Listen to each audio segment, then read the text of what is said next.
Hey everybody, this is D Hunter, bringing another action figure review. Today, we're going to look at the McFarlane DC Multiverse White Knight Batman. Not only that, this is the gold label, Jokerized, defaced, or infected version. This guy is a Target exclusive in the US, although I ordered my figure from CMD Store. It's a Canadian-based website. Both CMD Store and Figurine for All have this figure in stock, ready to ship right now. So let's take a look at the packaging. As you can see at the top, 22 moving parts, McFarlane toys, ages 12 plus, part of the Gold Label collection. A Gold Label figure is simply a retailer exclusive, whether it be Walmart or Amazon or GameStop. This particular Gold Label is a Target exclusive. DC Multiverse, Batman. Here he is in the package. We have a grapnel launcher, a batarang with attached bat rope, a rolled up bat rope, a display stand, a collector's card, display stand for the collector's card, and then 4 more Jokerized cards to add to your overall deck. One side of the package, Batman from Batman the White Knight, scratched out, Jokerized. Other side, so it says Batman. At the bottom, a bunch of credits, and there's his barcode, in case it helps anybody. And on the back side, here's Batman from the White Knight, but deface the art. So with no further ado, let's open it up. And here he is. This is the standard original version of the White Knight Batman. Alright, now that this figure out of the package, here he is with all his accessories laid out. He comes with a display stand, a collector's card, a display stand for his collector's card, 4 more Jokerized cards to add to your overall Jokerized deck, and then we have batarang with bat rope, batarang with bat rope wound up, and a grapnel launcher. But before we take a look at all of that, let's talk about and check out the actual figure. So this guy does come with quite a bit of stuff. This is Batman from the White Knight, drawn in sort of a stylized fashion. But not only that, this is the Jokerized or infected or defaced version, which is kind of appropriate to the White Knight, because the whole comic is about Joker getting sort of forced medicine in his mind, turning sane and slowly turning insane again as he's taking the medicine to sort of stay sane, and he's losing his grip the entire time of reality, etc., etc., etc. Seems almost reverse role things in the comic, and then here we are, the same going on with Batman. He is Jokerized and has turned into a Joker, just like in the comic, the Joker turned into a regular person. Kind of interesting. If you haven't read The White Knight, I suggest you give it a go. In the meantime, let's take a look at the figure. And I'll tell you, Jokerized figures, either you love them or you hate them, but you can't say they are not visually very interesting. This guy looks weird. He has this giant sort of jaw. Kind of makes me think of Quagmire. The red smile in there. You can still see the sculpted line where the bat cowl is and his chin sticks out, but it's just all white. It's like his whole face there. The smile is giant. The eyes there, they're sort of red. Looks very villainy. Looks like Joker has infected him, turned him. Then we have the cape. It's green. He's got the big collar there, old school style. As we go further down, purple bat symbol, green below, says Joker. He's got the belt here, little area to clip his bat rope. Looks like single jointed elbows, double jointed knees. Overall, very interesting to say the least. And a closer look at his face and head sculpt.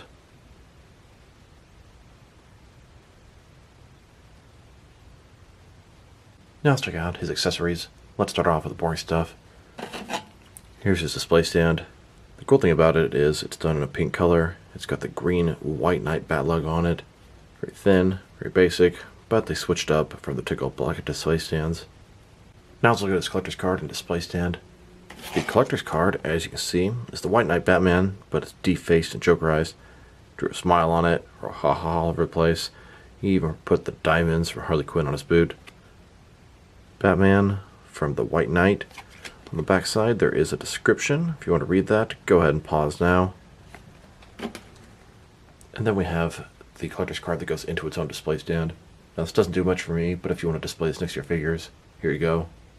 Here's the Jokerized White Knight collector's card next to the original card on the right. Now let's look at the Jokerized playing cards. We have 4 of them. Most of the Jokerized figures come with 4 different Jokerized cards for your deck. We have the 6 of spades, ace of diamonds, 3 of clubs, and jack of hearts. Now they're all Jokerized, defaced. Pretty cool.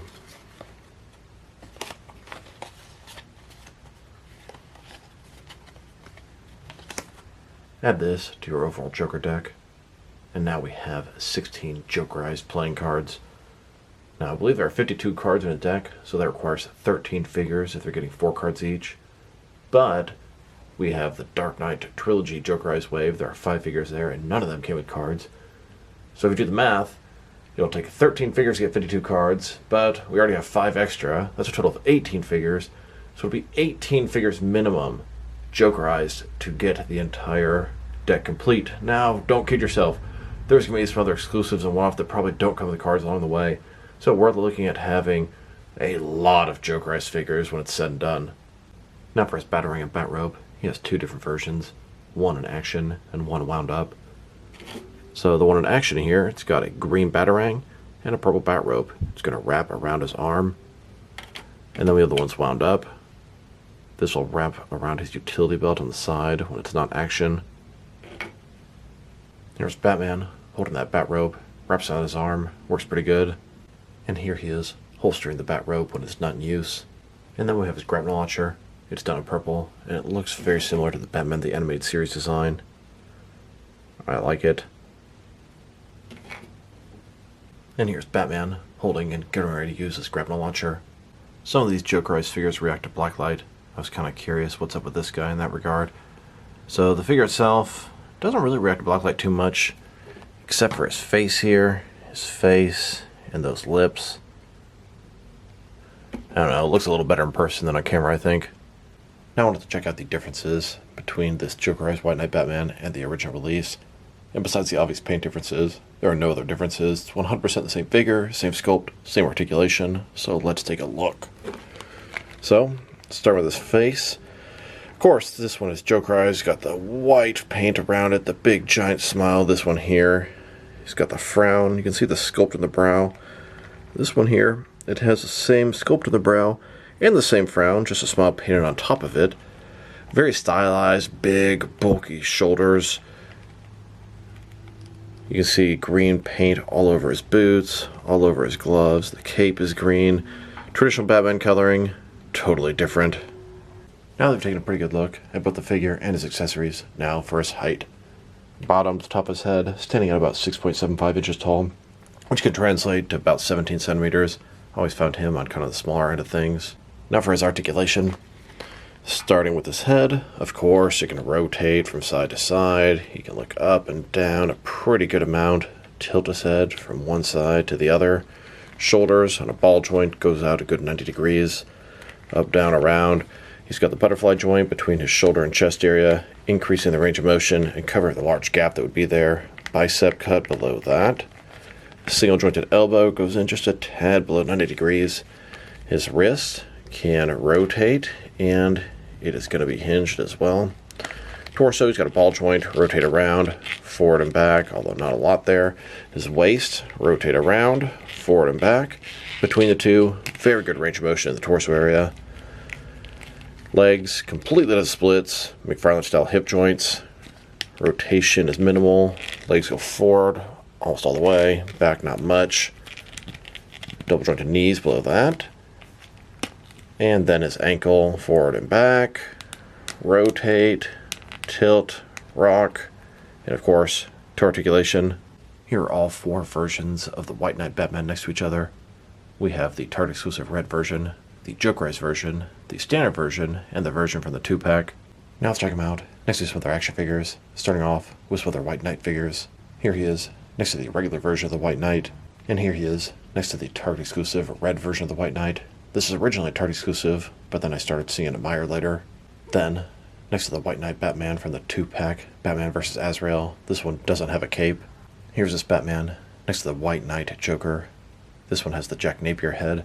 This is when he is sane, and he joined the GCPD, started the GTO, the Gotham Terrorist Oppression Unit, to take down Batman.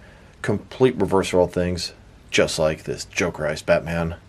And I got a total of 10 of these White Knight Joker figures. 1 to keep in the package, and then 9 of them to become my GTO, Gotham Terrorist Oppression Unit. In my action figure world, this is a specialized sub-unit in the GCPD to take down serious situations. And all 3 of these Azrael figures are from Curse of the White Knight, which is the sequel to the original White Knight miniseries. And let's not forget, they also made the White Knight Batcycle. Here's McFarlane's entire White Knight collection. We have a total of 8 figures, only 3 different characters. I'm surprised they haven't mined this rabbit hole further. Seems like perfect source for a ton of alternate looks for your favorite characters. Now let's check them out. Next to some other Jokerized figures. Here he is, next to the first one. This is the Future State Dark Detective Batman. And here he is, next to the Dark Knight Returns Jokerized Batman. Then, they went with a sidekick next. This is the Jokerized Tim Drake Red Robin. Here are all of the single-released Jokerized figures so far. We have 4 of them. These are the ones that came with the cards for the Joker deck. I believe the next one like this is going to be the Jokerized 3 Jokers Batgirl. Here are all of the Jokerized figures they've made so far. We know we're getting a lot more singles, but I wouldn't be surprised if they end up Jokerizing a wave or 2 in the future. Personally, I think this White Knight Batman, the Dark Knight Returns Batman, they look fantastic. I also really like the Two-Face and the Scarecrow. The Joker himself is kind of cool in the black suit, but the rest of them, I don't know, they just look kind of off, maybe a little bit dumb to me. Still, the more of them we get, it's going to be a really cool display when it's all said and done. Colorful, that's for sure, but they seem to be actually cooler and cooler as this Jokerized thing continues on. They also made this infected Nightwing from Death in the Family. He's not exactly Jokerized the same way as the other ones are, but he is Jokerized in one way or shape or form. And then this infected Superman and Shazam. While not Jokerized, they definitely fit the bill.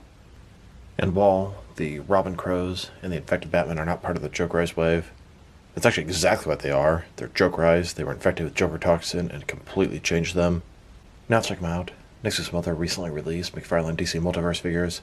Here he is, next to the black and gray Hush Batman, and the Batman and Batraptor 2-pack Batman from GameStop. And here he is, next to some recent gold label Walmart exclusive figures. We have the Vampire Superman and Hal Jordan, then Black Lightning and Captain Atom. Then, with some more recent Target exclusives, we have both versions of the Rebirth Supergirl, Sinestro Corps Batman, Ted Corps Blue Beetle, and Impulse. And now, here he is, next to the second wave of McFarlane Collector's Edition figures. We have Firestorm, Hawkman, and Sinestro. Each of these 3 has a Platinum Chase variant out there. I'm on the hunt for those. If anybody has a tip or lead, let me know. Here's this Batman, next to the Amazon exclusive Batman, Clayface, and Batwoman Rebirth 3-pack. And here he is, next to the Amazon exclusive Atomic Skull vs. Superman 2-pack. Then, next to the Batman Ultimate Movie 6-pack. And now, with some Entertainment Earth exclusive gold label figures, we have the Sketch Rebirth Superman and the Batman Who Laughs, then the Blacklight Infinite Frontier Joker and Scarecrow. Here's this Batman, next to some Amazon exclusive glow-in-the-dark figures. We have the Jon Stewart Green Lantern, Swamp Thing, and the Infected Batman. Then, next to the Hush Superman, the Tim Drake Robin, and both versions of the DC Classics Riddler. And finally, next to the 2 most recent McFarlane Mega figures, Justice Buster and Anti-Monitor. Now let's check him out, next to some action figures from different various companies, so we can see how he fits in both scale and style-wise, in case you don't know which lines you can mix him with. Since he's a McFarlane toy, they're typically the 7-inch scale. I'm going to start off my comparisons with some of the larger action figure lines I collect, and work way smaller. But first, let's check him out with some of his McFarlane Toys brothers. In front of you are 5 different action figure lines, all from McFarlane Toys, all 7-inch scale. And now, with some Jack Specific and some DST or Diamond Select toys. And here he is, next to a bag of oyster crackers. Then, with some DC Direct and some NECA figures. And now, with both some Mattel and some Jazzwares wrestling figures. Here's this Batman, next to some Mezco and some Mattel DC figures. Then, with some Mafex and some Hasbro Marvel Legends. And finally, next to some SH figure arts and some Jazzwares Fortnite figures. So overall, this Batman is very interesting. He's pretty cool. He's visually very interesting and very pleasing. The color scheme works together. The Joker's effect looks pretty good on this guy. I know a lot of people are not a fan of the Jokerized, the sketch, the patina, the black and white accent, the black light, the glow in the dark, etc., and I get it. They're unnecessary variants, unless you like that sort of thing, which I do. But I understand a lot of people just want the regular figures, and more power to you if that's the case. But this is an old school figure. Articulation is a little bit dated. The accessories are plentiful, and he just looks good. If I were to rate this guy, I'm going to give him a 6.5 out of 10. A little higher than I expected, as I enjoy the Jokerized figures, but I don't really get as much enjoyment out of them as a brand new regular McFarlane figure. Still, this one's pretty cool and looks good. So this is D Hunter. Thank you guys for watching this video. If you liked the video, press like below. If you have anything you want to say with the video, add it in the comment section. If you want to see additional action figure reviews from me, press subscribe. I do appreciate when you do that. Once again, this is D Hunter. Thank you guys for watching this video, and I will talk to you guys real soon.